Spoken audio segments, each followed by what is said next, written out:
Well, hello, this is the final boss, and this is City of Men. Um, so I think there are also just a few minor content warnings in here. I'm not quite certain.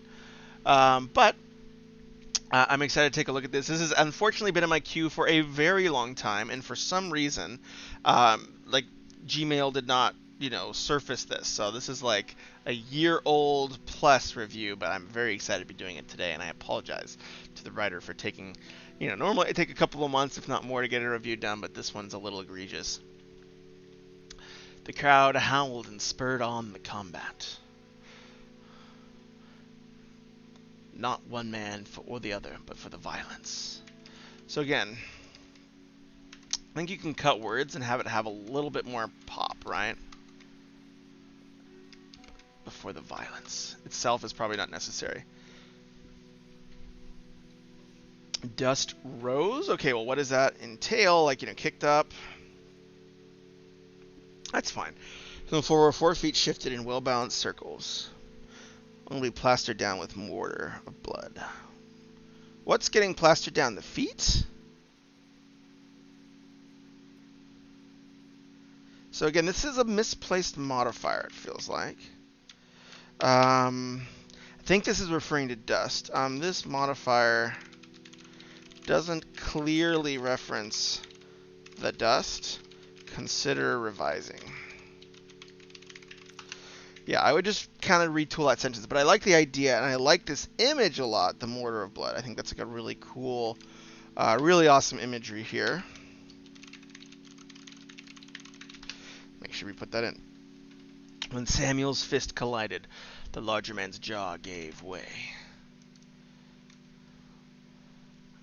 Again, this is a bit general, right? Like, this is a more vague description. Like what, how does it give way? Does it, and this is going to be a little gruesome, so, content warning, but like, does it crack and shift out of joint? Those are the type of descriptors that you want. You want it to be as concrete as possible when it comes to your description, because, a jaw giving way might just be like, whoa, or like to some reader it might mean he broke his jaw. To other readers it might mean he just punched him really hard and his mouth just moved, right? So getting as much clarity around your descriptors, especially your scene descriptors, as possible, can be really, really beneficial in terms of making sure that you're delivering a consistent experience to the reader. Teeth ground against teeth, so that's kind of, splintering into enamel shards, picking quills into a dog's face. Interesting. So I feel like this simile is interesting, but again, it's less, because you're trying to make the moment more extreme. So like a porcupine and a dog, that's a painful image, but it feels like a step down from like your teeth, bursting, painfully into one's face. So like, this feels like a step down in terms of intensity from, the previous image. The large man dropped to his knees and signaled submission with one hand.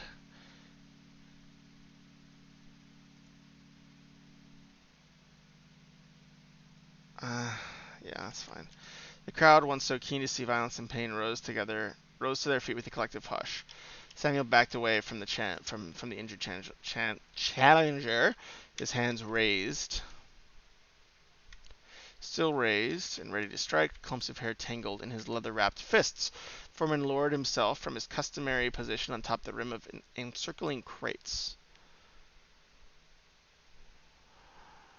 So again, his customary position, this kind of goes back to a note we talked about in the previous one, right? Where if we're in close third person, you've just said, hey, we're going to be following Samuel around. Even though we're in third person, this is kind of the character we're going to be closest with in terms of their thoughts, because we've gotten into some of their thoughts. So, like, lowered himself. I don't think you have to have customary from atop the rim of encircling crates, right? Because this is something maybe okay to not show customary, since the character might, you know, not think of it. Yeah. His feet hit the floor with procedural.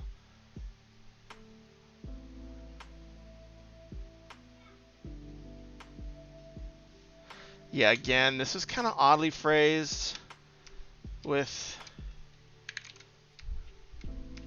enough formality to mark the end of the fight. Yeah, so these are just some ways to tweak it to kind of tighten up sentence structure. I know I'm being a little bit granular. You know, I'm an editor, you know, so unfortunately granularity is one of my foibles, one of my weaknesses. I'm also an OCD editor, so I feel like that doesn't help my chances of being able to skip the small stuff. 2 or more men drop from the lip of the pit.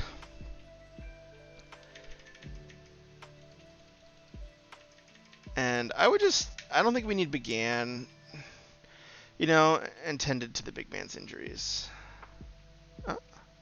So again, you're always looking for ways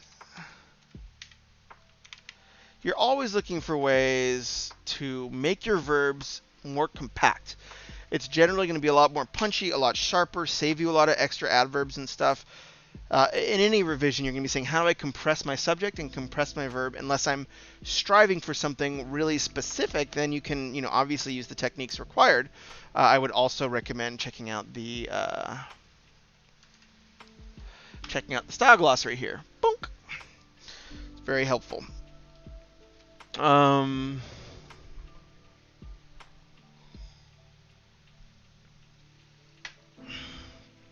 Voices spark through the crowd.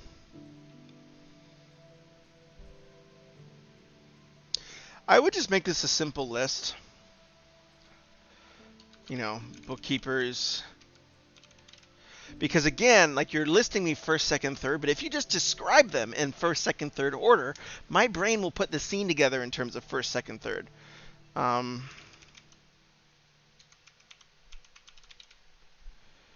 Bookkeepers, waving tickets, you know.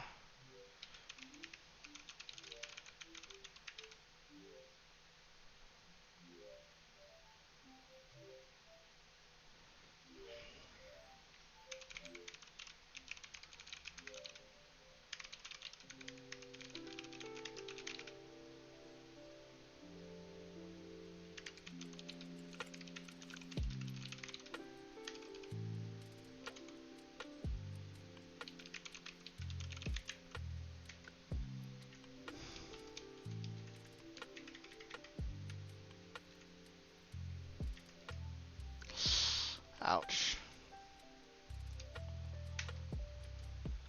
And, you know, the shouts and jeers.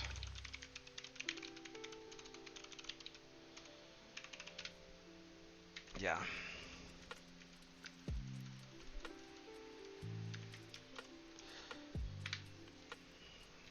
So again, like that would just be continuous here. Sorry, I know I'm kind of going into edit mode, but forgive me, I can't help myself.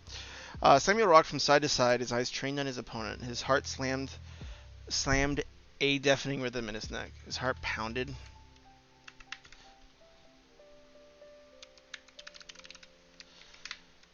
Slammed a, you know, deafening is kind of weird because it's already, by slamming it, it's already implied, so I'd be a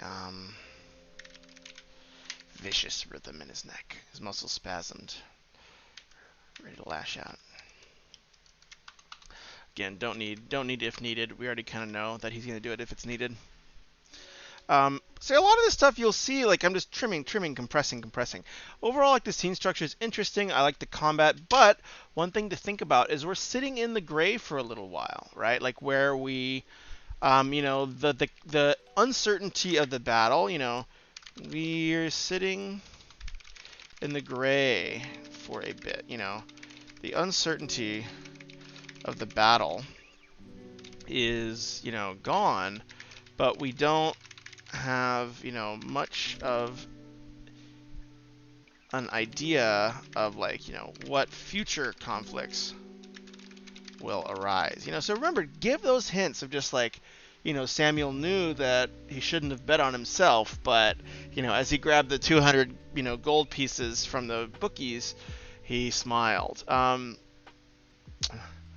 Again, like, the one other thing, whoopsie, whoop, whoop, whoop, whoop, whoop, whoop. The one other thing is, like, yeah, I mean, just be aware. I'm not going to put this in as an official note, but just be aware that whenever you just have people fighting at the start of a story, it can be an okay hook, but because we don't know these characters, it might not be as effective as other things might, in fact, be.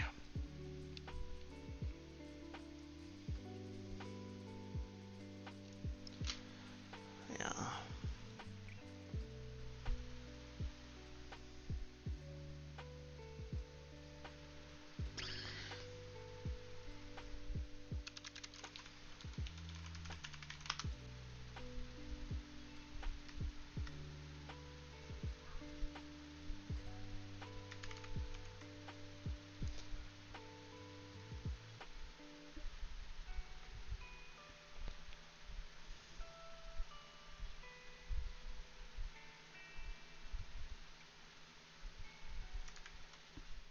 All right.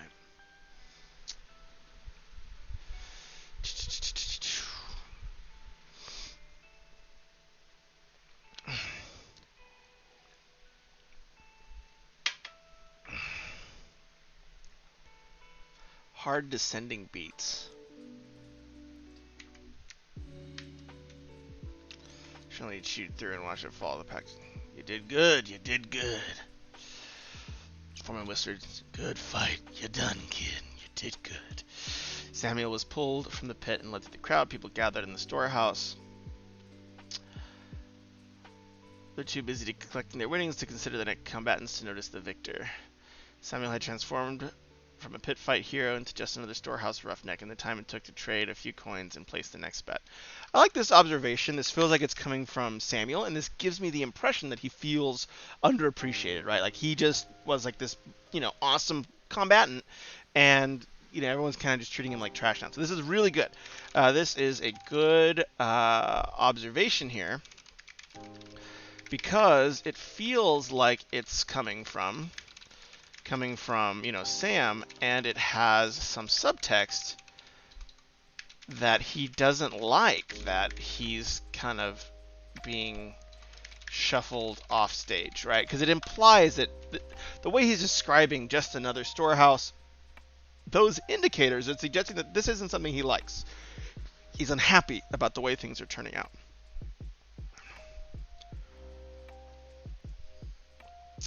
All right, he exited the storehouse onto the street, a narrow valley surrounded by two-story timber frame structures. The limestone walls reflected. Narrow valley surrounded by two-story timber frame structures. Their limestone walls reflecting a low moon. I don't know if limestone walls reflect. Limestone doesn't reflect to my read. Maybe you could do a narrow valley surrounded by two-story. Maybe you could do like this, you know,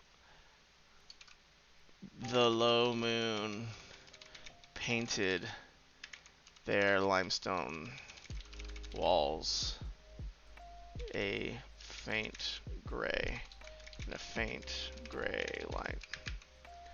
No. Not a perfect example, but something to think about, right? First, break up your descriptive sentences. It always does you a solid, you know, at least on average, I find that there's, you know, at least not enough variability in terms of descriptive sentences. Like when someone's describing a scene, they either use all really long sentences or all really short sentences.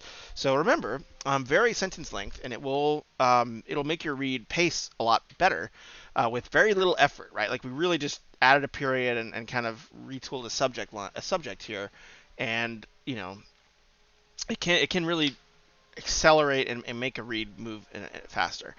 The chill night air felt like a suffocating body blow after the. So I liked this. You know, I think I like this a lot. Like this is a really great. This is great.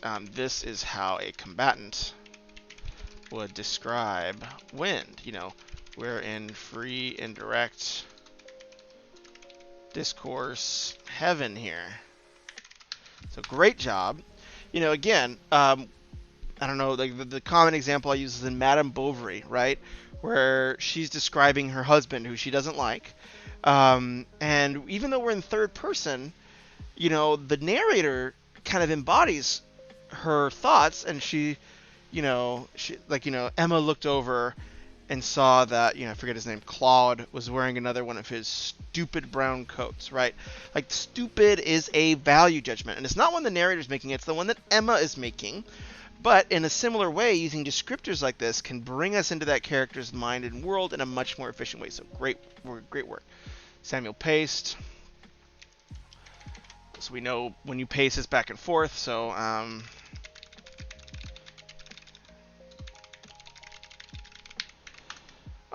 fighting the need to raise his hands into.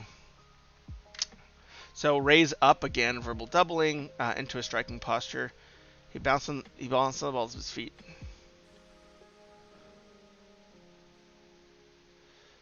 As if his heels.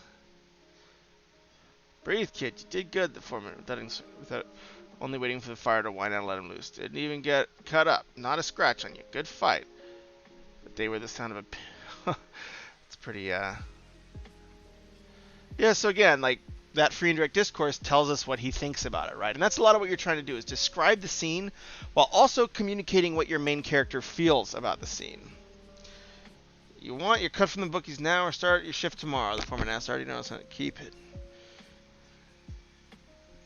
Yeah.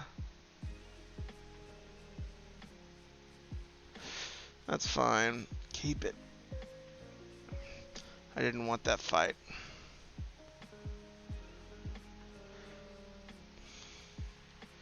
You never do, but you have a reputation. These storehouse busters, they want a shot at the pit, so they challenge you. No, you don't want it, but what can you do? He challenged you. It's not his fault or yours. It's not his fault. It's his fault, not yours. For closing it. Yeah, Google knows. So we've had this getting repeated a lot. I kind of want him to say something different. We've had, good fight, kid, repeated a ton. And it's a bit of a cliche in general. Like, every boxing movie has, like, the manager being like, good job, kid. And that's okay, but the fact that it's getting, like, rehashed, I would think of trying to, either vary it somehow or bring in a new element. Can we vary this or bring in element? All right. Why don't you go to the next door and get a drink? Lands are calloused.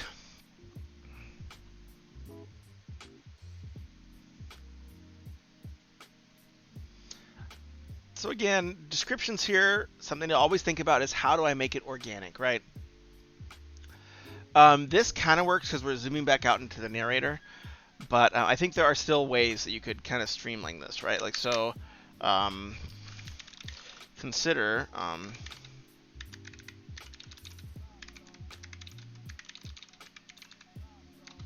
his thumb.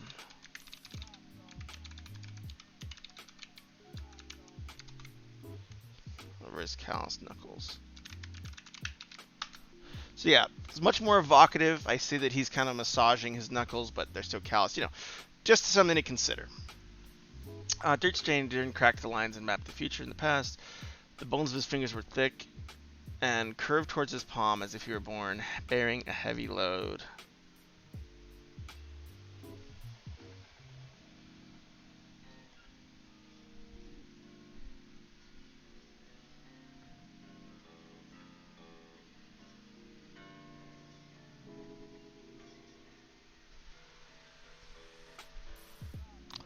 His breath slowed.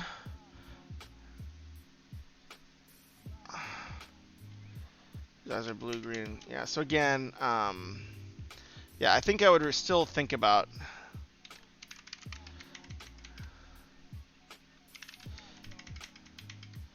so just,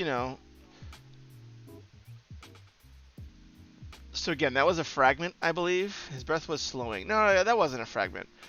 But again, was slowing is not a great verb. It's just a worse version of slowed, generally, right? Because it's just more for your reader to process. Even though it's a little bit more, one word, just shrink your verbs down as much as you possibly can, as often as you possibly can. Standing was difficult. So how was it difficult, right? How was standing difficult? Give details. So this, for example, would be standing hurt after so much effort. That's a very simple thing. It's actually shorter. After so much effort. Tightness resting the small of his back and between his shoulders. So again, we're doing a lot of description here, but again, we don't have conflict that's like driving us forward. We're getting a lot of scene description and exposition about where we are, but to have drama, we need to, increase or highlight the conflict present as well, remember. Exposition plus conflict is drama. And so if that balance goes off, you're going to lose some of the dramatic, right? Because we're just getting the info downloaded. Like, hey, this is the world he lives in. These are the mercantiles. The path home was downhill. But again, like, do I need all these details? Like, he already knows it's downhill. Probably not. It would be my guess.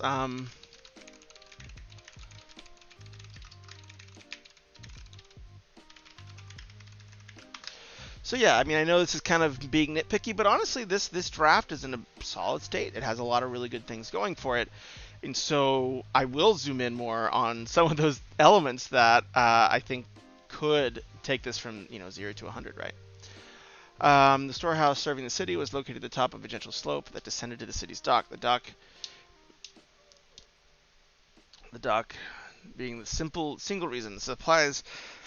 So again, like, he's describing the economy, but there's no reason for us to, like, why is he thinking?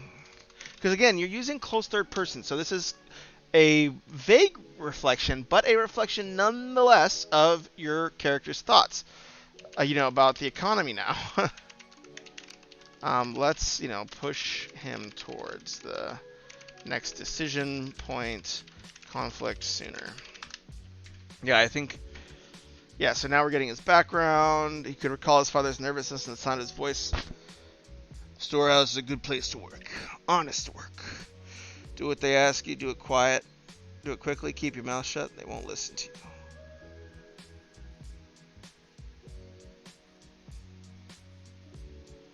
Yeah, it doesn't sound like a good place. But I understand that the dad's, standards for work are super low. So again, good subtext here. But yeah, just couldn't help commenting there. Is this already done? 306? I should probably be about halfway, depending on your word count for this book. Sound of gravel compressed by a cartwheel came from the fists. Sammy reached the edge of the plateau, marking the end of Uptown, and looked over the stony slope.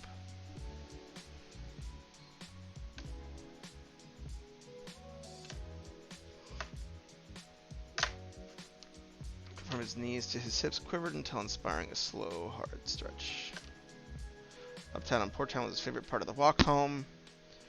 So again, we're just kind of getting a walk described to us, right? So like this, and a lot of background. So again, like, one thing to be aware of is, like, just because you're starting your story with a fight doesn't mean that tension is going to carry forward. And even, because we started with a fight with characters we don't know or relate to, that tension is even less, right? So I would say I'm on page 5 and I'm still waiting for something to sink my teeth into, something to wonder about. I need some sort of uncertainty and someone to care about. I kind of care about Samuel, but he's kind of just, moseying around very self-sufficiently. So at this point, consider hinting or giving us some uncertain outcome that Samuel cares about. Why did he do this fight? Why not hint that, he's, trying to accomplish XYZ against the odds. So yeah, I mean, I'm going to go ahead and jump off because I am unfortunately running out of time. But honestly, this is a cool project. I think this is going in a good direction. I think there's a lot of meat here. But aside from just the sentence level tweaks, conflict and drama are going to be the biggest challenges, right?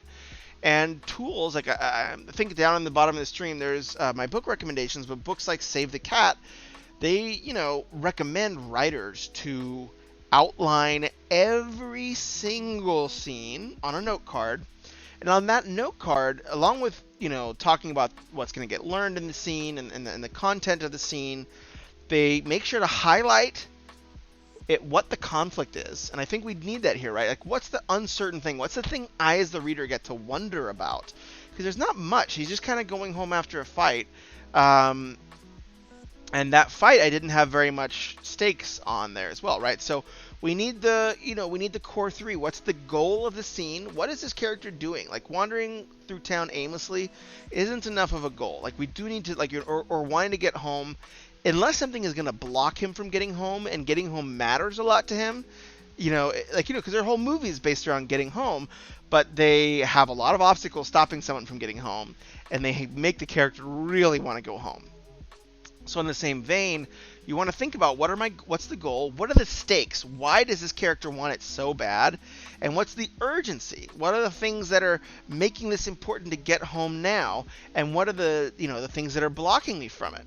And the obstacles, right? So I think those are things to consider. I think that it's funny, everything I read is different. I think a lot of this sentence level and paragraph level work, a lot of is performing well, right? Like, obviously there's always tweaks you can make to sentence level stuff, but it's delivering me this scene in a clear way.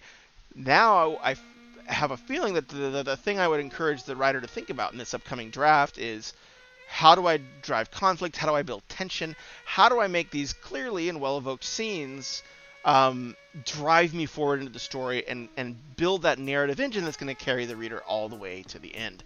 So overall, great work. I'm actually, this was a solid draft. Again, I don't think there's a lot to raise a hand about.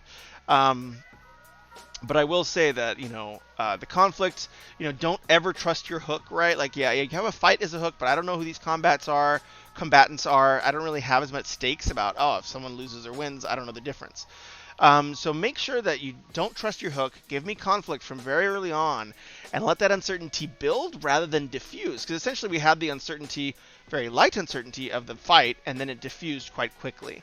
So remember, build your conflict, don't diffuse it, add more complications and obstacles, and make your character really care about one thing, something that matters to them more in this world than anything else. And then take that away from them, right? Like, that's where the big stakes come. Like, that's why those projects about, I just want to get home. Like, Planes, Trains, and Automobiles. It's a very, very famous movie, and it's just about getting home. But the problem is, he has all these issues getting home, and we know the stakes. He wants to be with his family. Like, that's something that matters to him so much. And so we care about him getting home because we know how important being with family is to us. But then, lo and behold, he learns he finds new family on the way home. So it's a very, very compelling, that's an amazing, if you've never watched Planes, Trains, and Automobiles, there is some swearing in the movie, but it is very, very well worth studying as a writer, because I think it's one of the best developed returning home stories ever written, at least on film. So check it out, and I'll see you all very, very soon. Take care.